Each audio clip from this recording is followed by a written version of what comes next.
Good. This is going to be nice. Forrester, my grandson, was with me today, and I said to him, do you really think people actually are stressed out? He said, Grammy, what planet are you from? I mean, what galaxy? I said, okay, all right, good. So I guess it's needed. So here we go. All right. Today it's going to be some teaching, and then some doing, some practicing, and the word elixir has various meanings, but one of them is that it's a magical potion that prolongs life, and the Sabbath rest that our God has called us to is kind of a magic elixir, and it definitely prolongs life. There's no question. It's really a gift from our Father. It is not so much a mandate as it is a gift. And which God calls his people to rest and offers them his very own. Just ours. Ours is the only one. So God's rest, the Sabbath rest, is not about inaction. It's not about apathy. It's not about, oh, well, I'll just que sera, sera. It's not like that at all, because we're called to live and work and play and create from that divine rest. And, the gift of the Sabbath was given to God's people, the Israelites. And over time, it became kind of a hardened sort of a thing. Don't do this, don't do that, don't do the other thing. It became a performance, actually. Rest became a performance. And actually, when Jesus healed someone on the Sabbath, people were just, the Pharisees were just up in arms, like, you did work on the Sabbath. And Jesus said, but my Father has never stopped working. So Sabbath rest and working are not mutually exclusive. They actually go together, because we work more efficiently, more creatively, more joyfully. We accomplish more from rest, from the kind of rest that he wants us to know. Jesus is our Sabbath rest because he has freed us from the works of the law. And in fact, Jesus even says, and I think it's in John 5, maybe John 45, he says, look, I'm not going to be the one who's accusing you. That's not me. That'll be Moses. And the reason he says that is because if we insist on justifying ourselves by our own works according to the law, then the law will judge us, and we'll be judged under the law. But if we put our trust in Jesus and we live from the rest that he is offering us, we receive the forgiveness, the inheritance, and the love and the rest that he offers us, we don't come into judgment at all. He says, I am not the one who will judge you. So who do we want to be joined to? The law? Jesus. Right. Yeah. So I want to read a couple of scriptures about rest, and then we'll talk about it a little more, and then we'll do some of it. So everybody just kind of just relax and don't try to do anything right now. Yes, and Carl is a good model for us right now, definitely. So it says in Hebrews 4, yet the fact remains that we still have the opportunity to enter into the faith rest life and experience the fulfillment of the promise. For God still has ordained a day for us to enter into called today. For it was long afterwards that God repeated in David's words, if only today you would listen to his voice and do not harden your hearts. And I think that's so awesome. That was written 2,000 years ago. And God is saying today. 2,000 years down the road, he's saying, but today, don't harden your heart against him and against each other. Because a hardened heart, there's no rest in it. There's no rest in it at all. And in actual fact, rest softens our hearts. It really does. As we enter into God's rest life, we cease from our own works just as God celebrates his finished works and rests in them. So then we must give our all. It says strive, kind of an oxymoron, to enter into this rest and to experience this faith rest life, so that no one falls short by following that same pattern of doubt and unbelief that they had in the wilderness. They didn't rest because of unbelief. So we need, in order to enter into his Sabbath rest, we need to open ourselves to his goodness and open ourselves to who he is.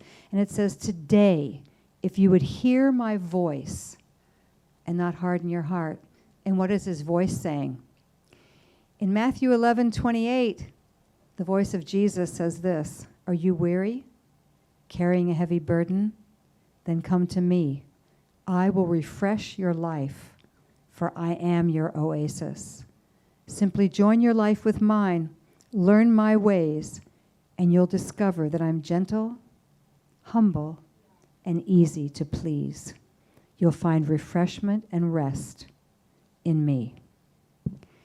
I submit to your hearts that if we can open ourselves to truly believe that he is easy to please, there is so much rest in that. I wonder how many people, of God's people, believe deep in their hearts that he is easy to please.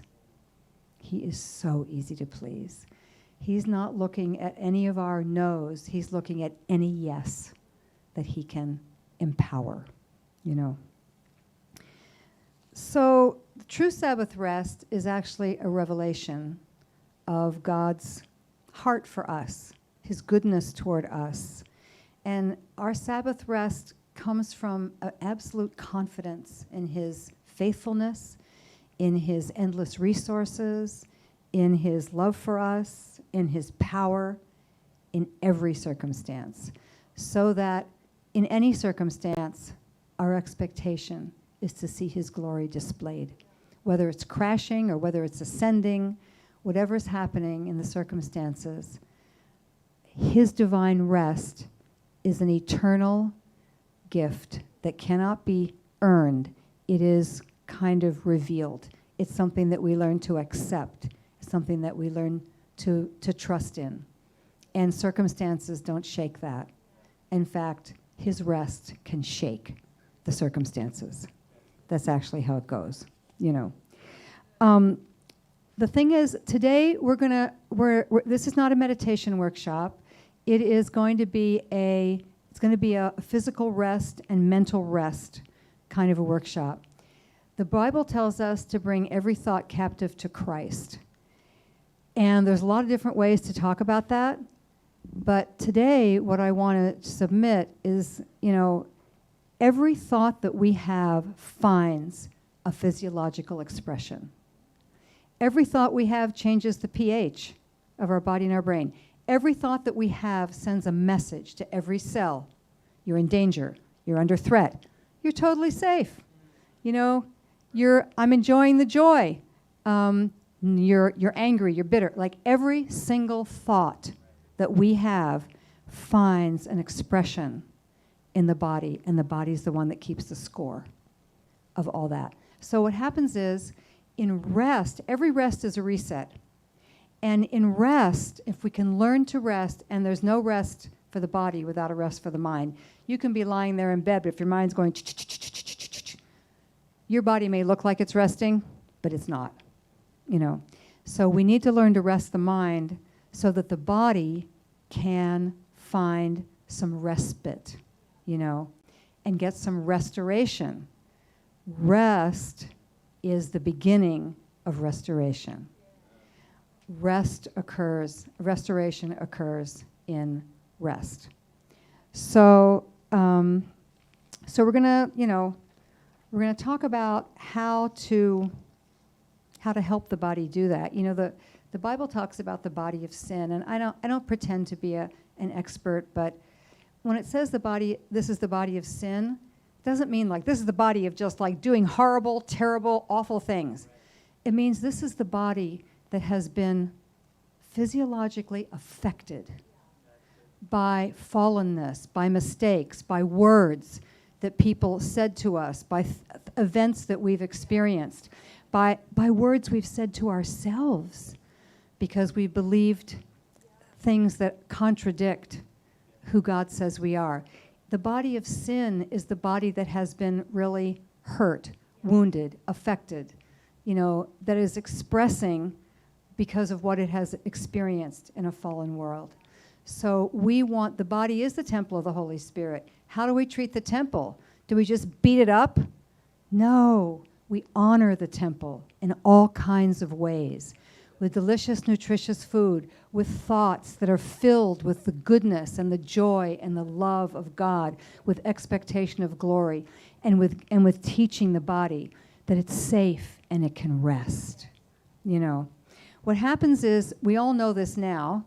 It took a long time, but now we all know it, that stress is not just kind of like, it's not a feeling. It's not just a psychological state. It's actually a barrage. It's an onslaught of chemicals that in very short bursts can be really beneficial. Wow, I never thought I could move so fast. I'm glad that bear's way back there. I really outstripped him. Thank heaven for adrenaline. Thank heaven for cortisol. Like, yay. But that's supposed to be short bursts, fight or flight.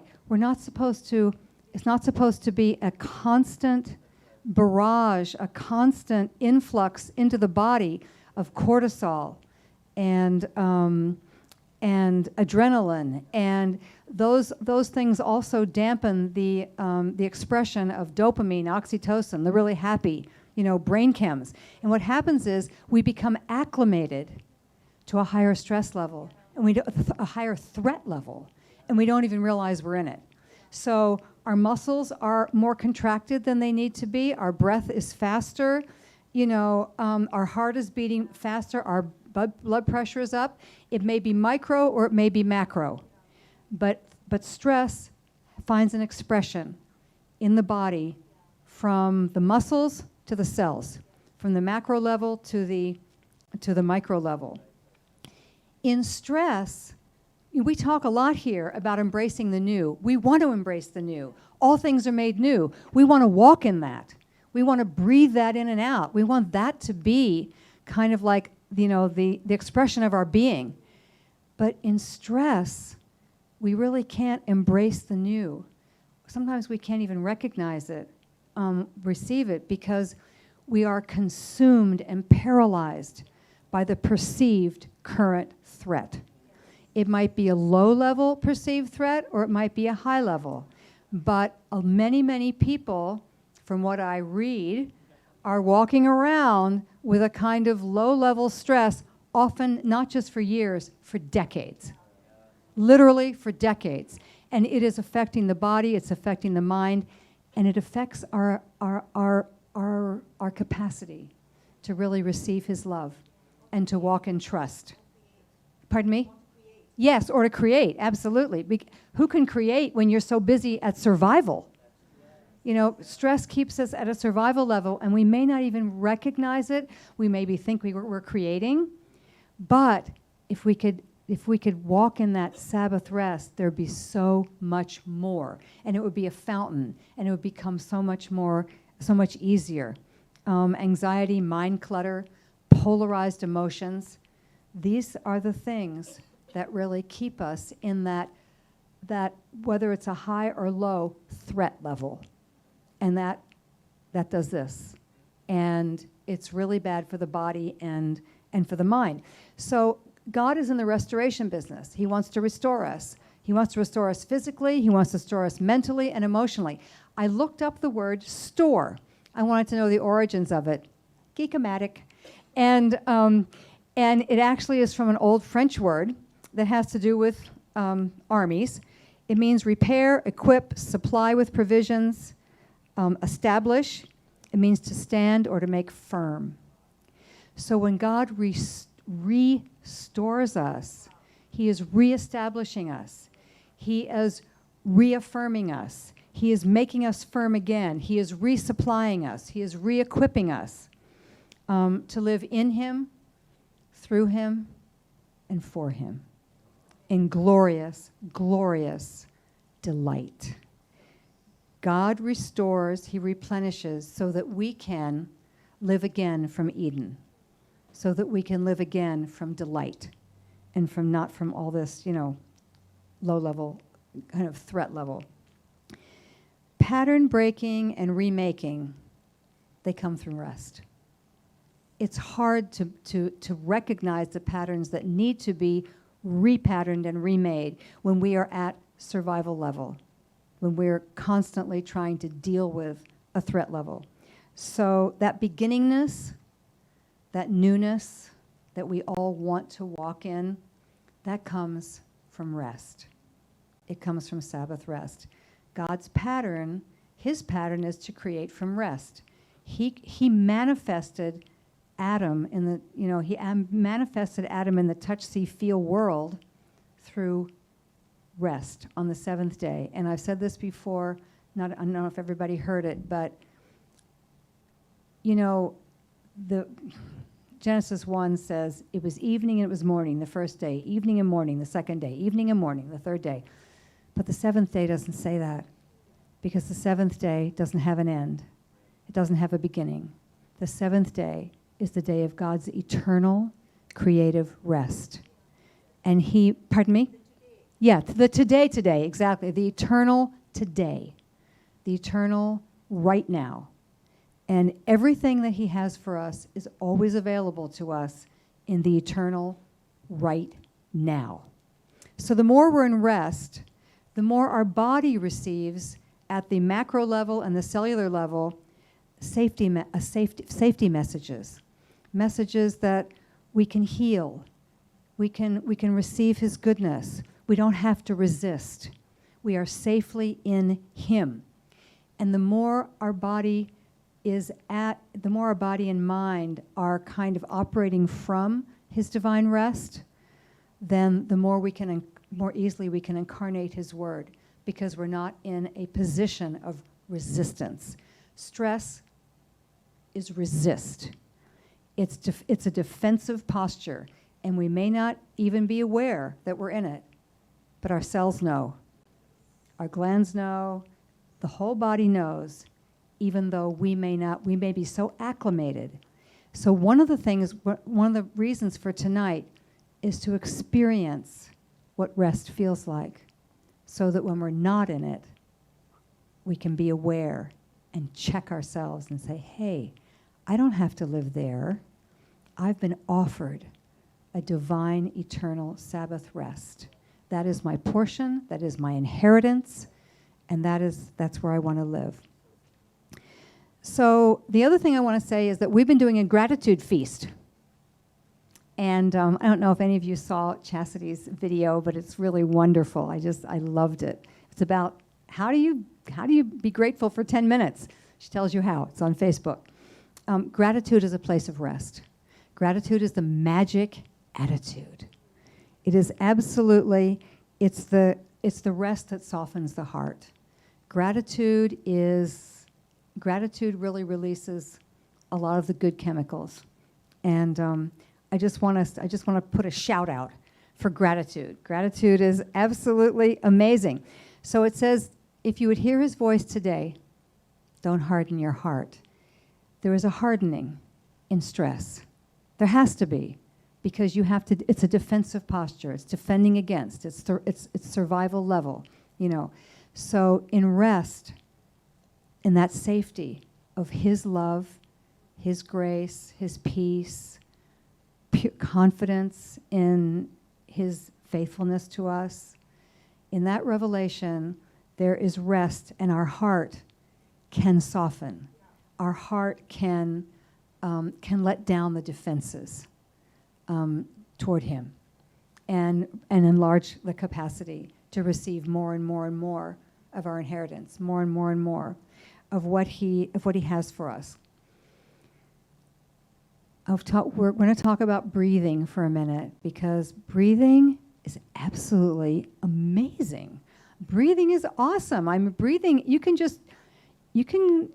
happen to like altered states, and breathing is a good way to get into them. And no collateral damage, no unpleasant side effects. Breathing. if you look on the internet, there's so many kinds of breathing exercises for every possible thing. For healing and for focus and for achievement. There's just all kinds of ways to breathe. When people do meditation, sometimes they do something called reverse breathing, and there's just a lot, there's a lot of different kinds of breathing. Breathing to raise your immunity, all kinds.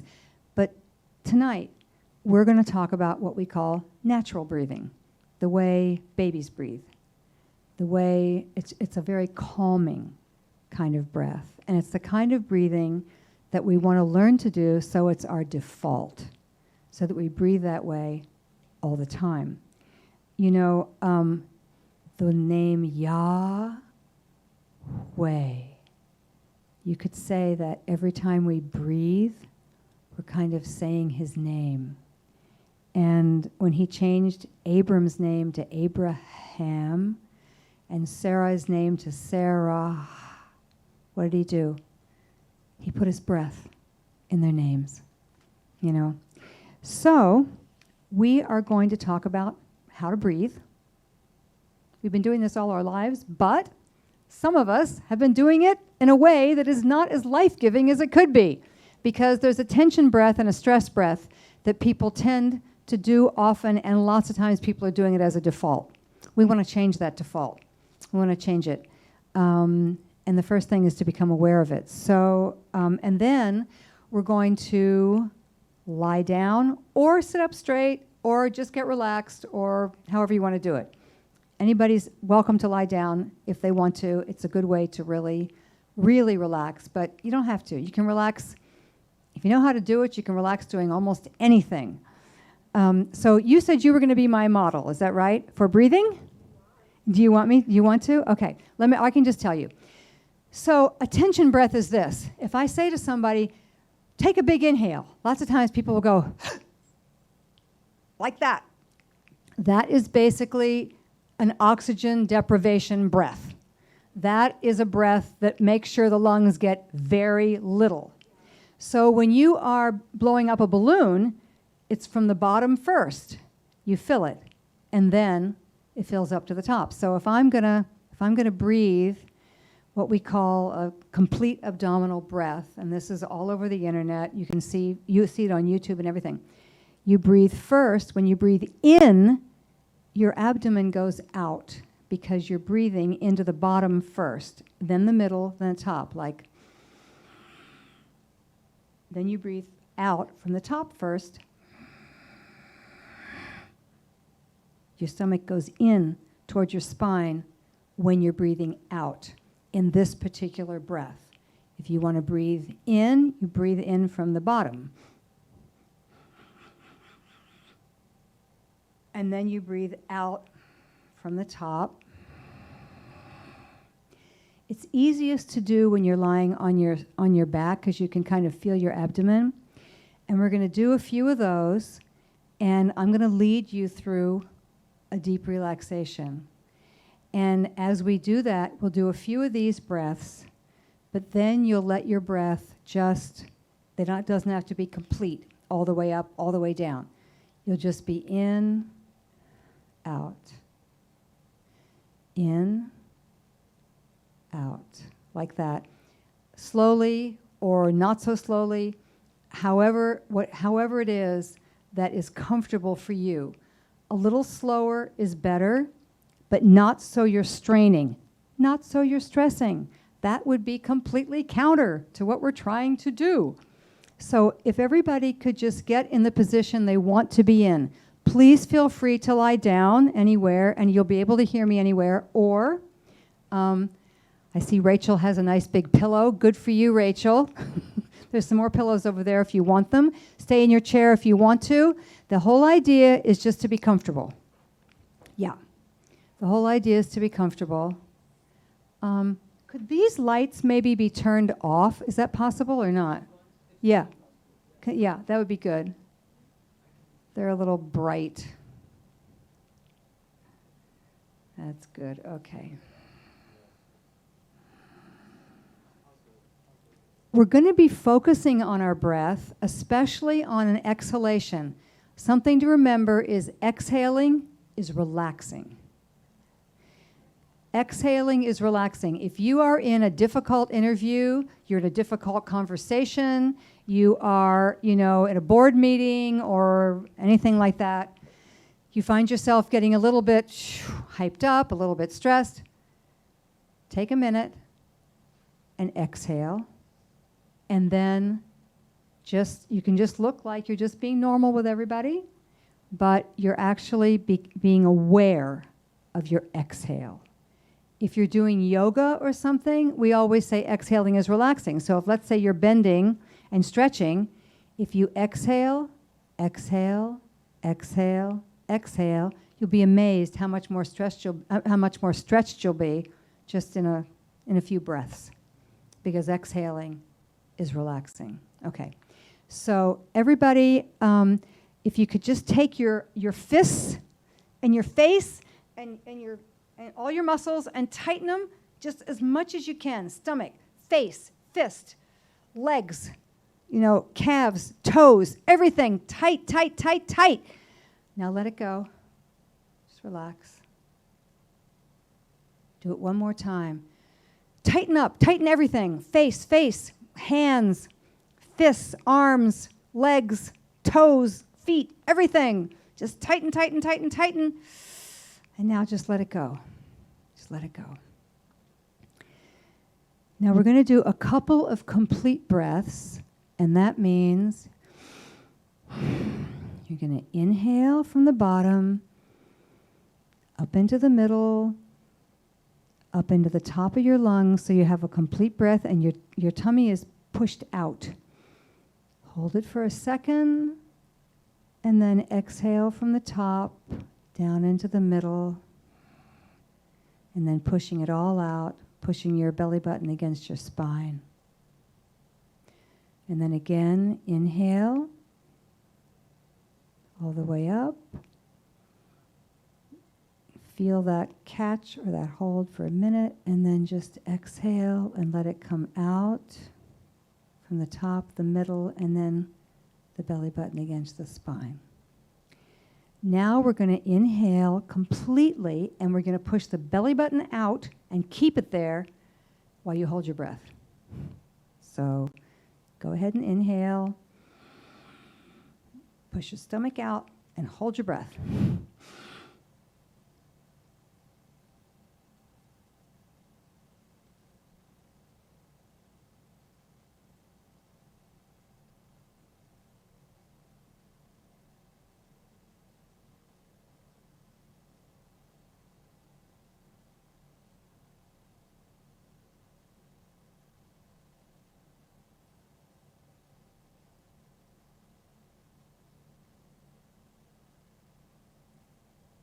And then exhale, if you haven't already. And then just take a few regular breaths. Just take some comfortable breaths. One of the things that's really important is that your hands are very relaxed. Very relaxed hands kind of curl up a little bit usually. If it's comfortable, if you just want to have them on your thighs, that's fine. Have them by your side. They're going to curl up a little bit. Your feet, if you can let them just sort of flop out. If your legs are straight out, let your feet just flop out. We're talking about nobody's looking. Okay, let your breath kind of come back to normal. Let your breath be normal. Be aware of, especially of your exhales. Unhurried. Being aware of your exhales helps to slow the mind. There may be some thoughts that come in, just don't let them become a chat thread. Just let them release. They just sort of fly over and then they're gone, if they come. Okay, let your jaw become slack. Just let it be slack. I'm going to take you through a relaxation while you breathe. Inhale and exhale at your own pace.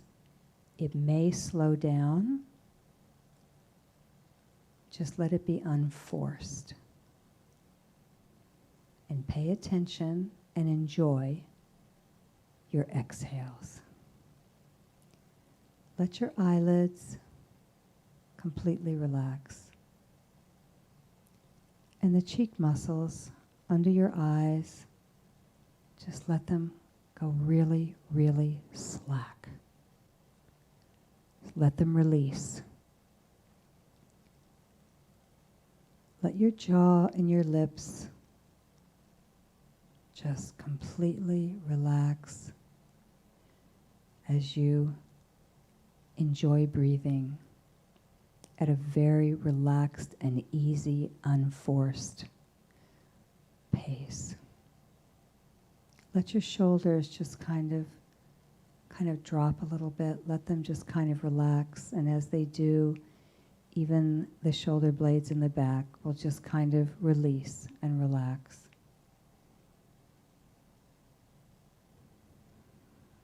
And just pay attention to your exhalations. Let your chest muscles completely just give in and relax. Your upper arm and your lower arm just become really a weight, just relaxing into the floor, the chair, or whatever it is. And your hands are just totally and completely just in any position they want to be in, completely relaxed.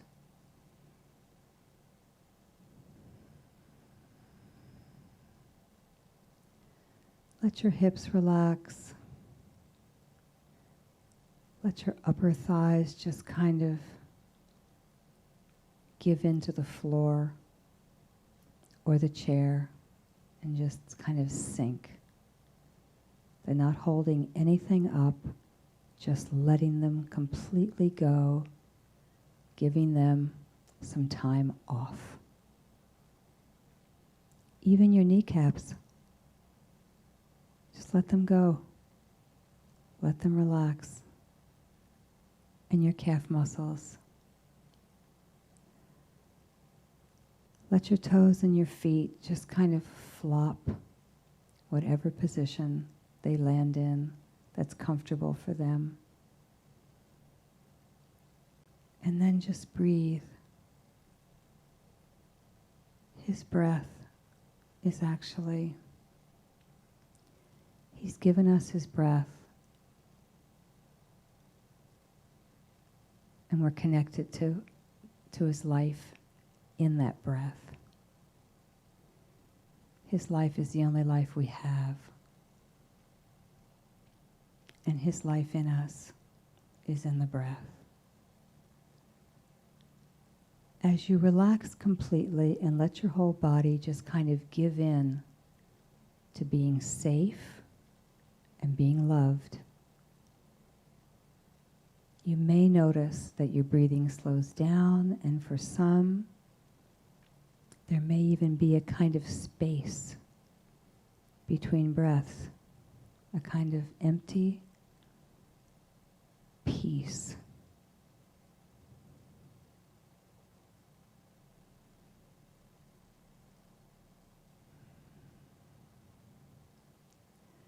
We're not trying to stop the thoughts. We're just letting them float by, observing, not connecting.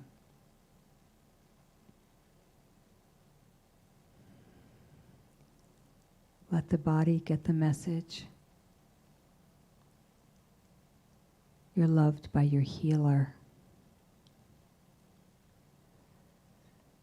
We want the body to receive you're beautiful, you're precious, you're loved, you're safe.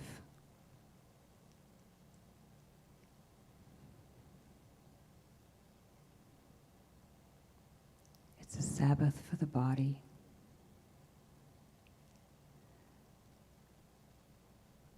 the body rests and the mind can open more and more and more to the truth of who God really is. And as the mind opens to that truth is a message to every cell. Precious, loved, redeemed, restored.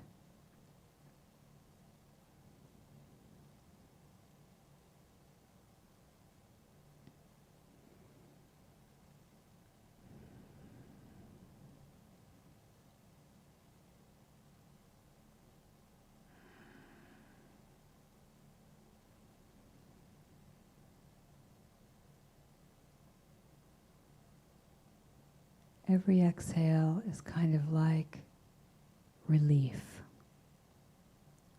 God is alive and He loves me.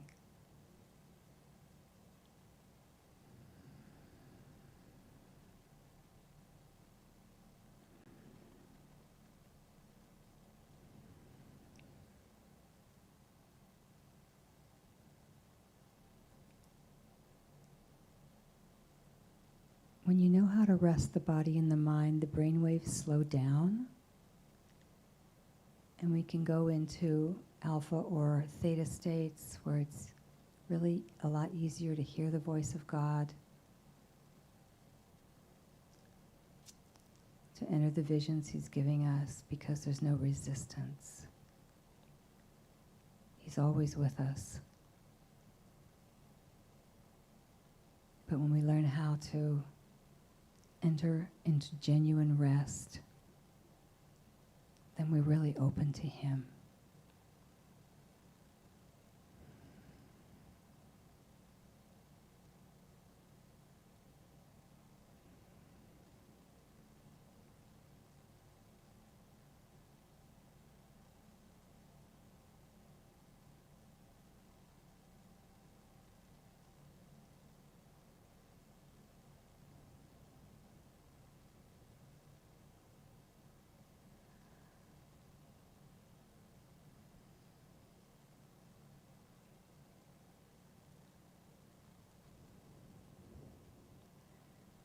Glorious, healing, restoring rest is as close and as constant as our breath. It's available to us 24/7, 365 in any and every situation. In conversation, when we're alone. It's always there for us because He's always there in us.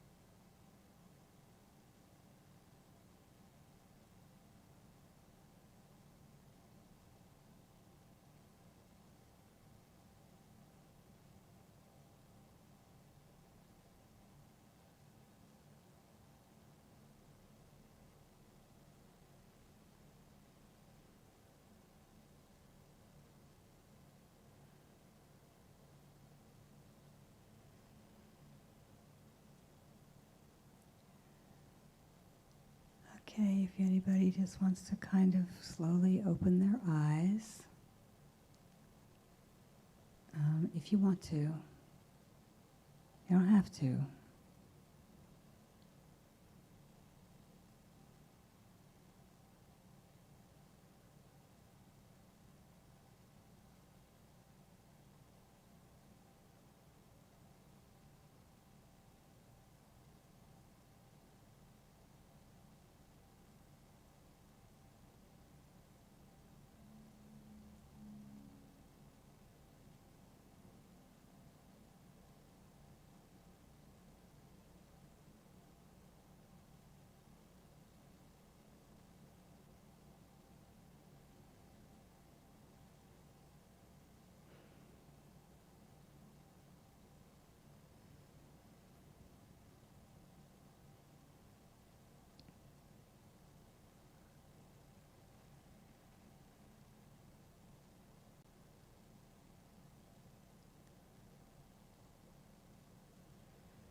right, so if everybody wants to kind of open up, if you want to. What I want to do is I want to take questions. So I have no idea what time it is, but how much is it? Okay, 8:24, great. So did anybody have anything that they would like to report? Any question, any comment about anything?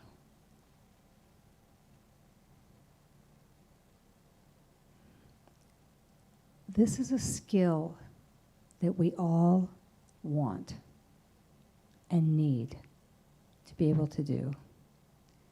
If 10 minutes a day of gratitude can change your life and change your nervous system, imagine what 15 minutes of this a day could do.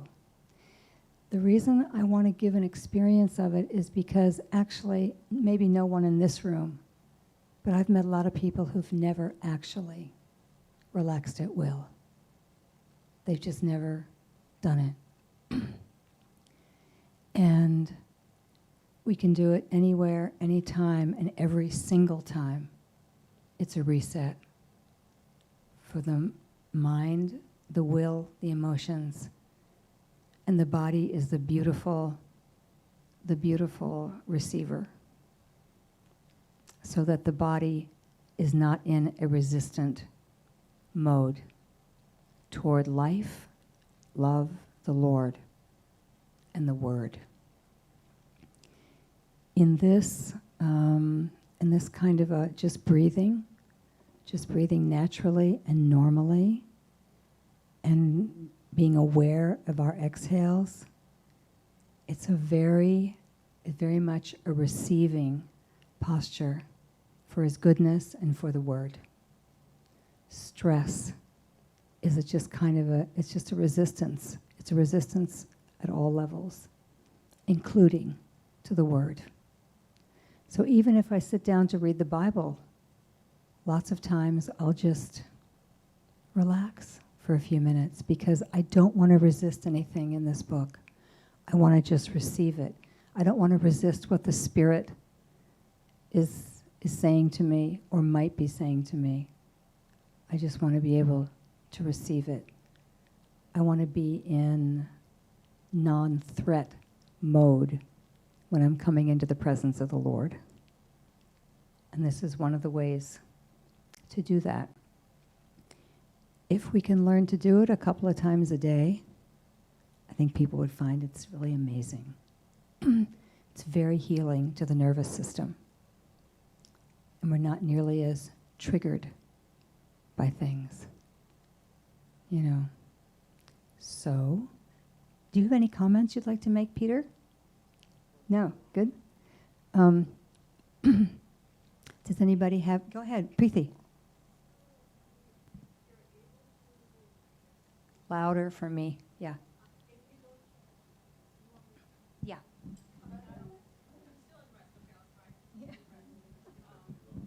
Still at rest, but I'll try, yeah.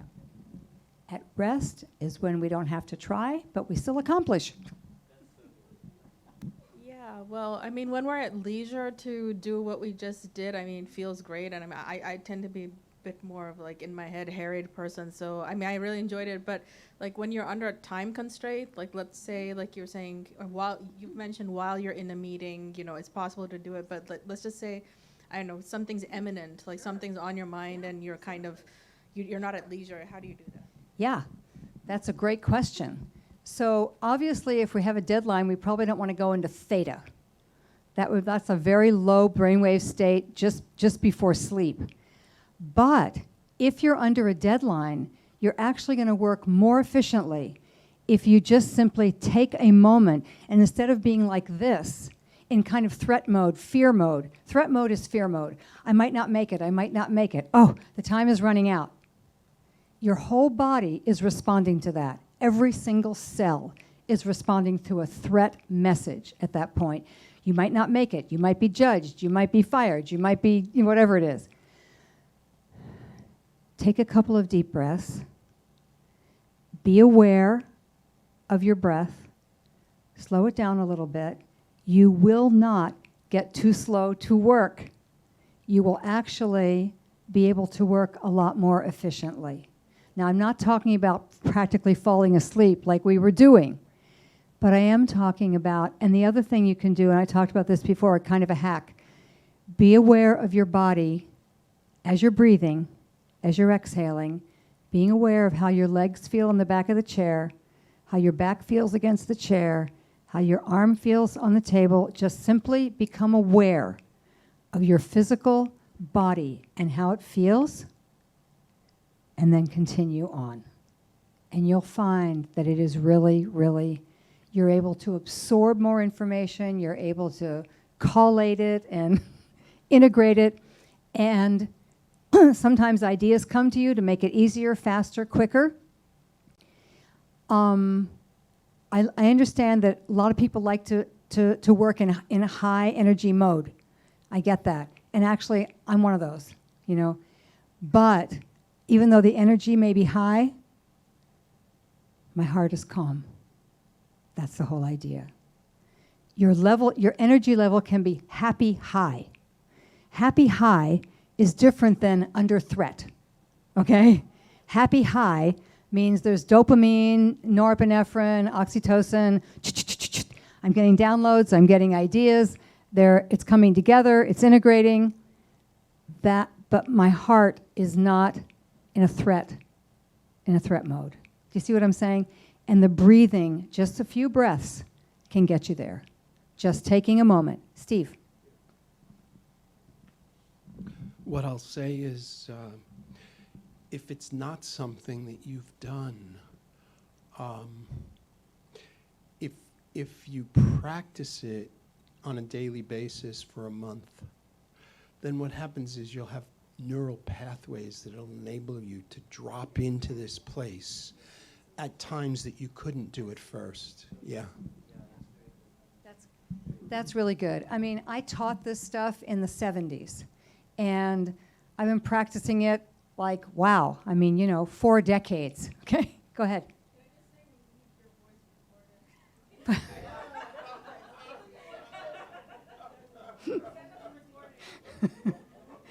Been practicing it for a long time, and Steve's right. You get to the point where you can drop in it almost instantly. You just take a moment and go, you're there, because the neural pathways have been established. Any other comments, questions? Yeah. When you're in a stressful situation, the good thing about this is like it lowers your heart rate. So you instantly feel calmer, and less emotional. And for me, that's been the phenomenal difference that I've learned. Like if you're late somewhere, for example, less triggered. And if you're, for example, you're late going somewhere and the tendency is, you can't get there any faster than you're driving, and that it's going to take you X number of hours or minutes or whatever to get from A to B. But when you begin to breathe deeply and just enter that rest while you're driving, you just feel yourself getting calmer. And it's so awesome. And so any situation, it just lowers your heart rate. And you just think about the long-term benefit for your health and. I am a very high energy person. Everyone knows that. I am a very high energy person. But I value this so highly, and it does not diminish energy. It increases clarity, efficiency. It really makes things, when Oli was talking about, you're all upset, you're going to be late, and now you've got a green light, and now there's an accident, and I'm going to be late more. You're really not thinking that clearly at that moment. But if you can just calm your breath, lower your heart rate a little bit, then you actually can start thinking really clearly again. Anyone else have any comments or reports or I liked it, I hated it? Go ahead. I love this because I know at my job, sometimes people come late and somebody else comes early, somebody else is coming, and you can only get in the room at a certain time and talk to the patient, and they want to talk more, and I'm like, I got more people coming. So I had to learn even to do that at work, to like take deep breaths. I'm like, okay, I can't move any faster than I'm moving now. I need to make sure I'm giving them the right vaccines. You know, I mean, I'm rushing and I can't think. You know what I mean? Then it's hard to keep going. And it affected my body a little bit, and I've been trying to like regulate. Okay, Deborah, you got to be calm. Okay. And sometimes I'm like, help me, Jesus. I even said it out loud. Some people are like, what? What is she doing? But just to calm down and be like, okay, let me take a deep breath and let me look at what I'm doing. I will get to that later. I heard you. Thank you. And then keep on moving. So this is perfect because this is going to even help even more at work. And even when I do come home to relax and things like that, this is very helpful. Thank you. It really, like people say, I need downtime, I need downtime. I understand. And yeah, this shortens the downtime. It really shortens it so that you're ready for your family. You're ready for the next patient. You're ready for the next, whatever it is, you're ready. And so it doesn't decrease readiness unless you like, go into theta. That sort of decreases readiness. And that's good to be able to do, going deep, deep, deep, deep, deep. But even just going into, like modified alpha, just relaxing. Relax your shoulders. Another trick is, look at your hands. Relax your hands as you are breathing, like just at your side, on your desk, just for a few seconds, just relax your hands. Stop gripping. Stop gripping the event. Stop gripping the moment. Like as you just said, you held it lightly. What did you just say? Yes, right, because when you go into stress mode, everything becomes so intense. Everything becomes heavier, but it doesn't become better. It just doesn't. And because everything's a frequency, and we are constantly emitting frequencies, just what Deborah said, she just changes her frequency, and everyone is actually going to benefit from that all around her. It changes the atmosphere in the room. Yeah, there's a spiritual impact as well as just, and you know how you just love to be around people that kind of emit that kind of calmness and peace. They're not uptight, like, what's next? I don't have time. You're late. You were early. It's not going to work. Like, that doesn't really benefit anybody's mood or health. So if we can keep ourselves in a certain place of rest, then we're actually giving a gift to the people around us. Anything else? Okay. Then let's just continue into eternal rest. And we want to practice it from time to time so that it's a quick trip because the neural pathways are there and we know how it feels and we can kind of get there easily. Preeti.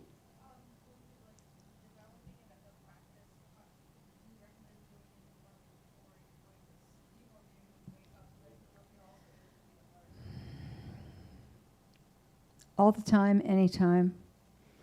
Going to sleep, of course. Yeah. Yeah, command the morning. Like set the morning. Like set and reset right at the beginning.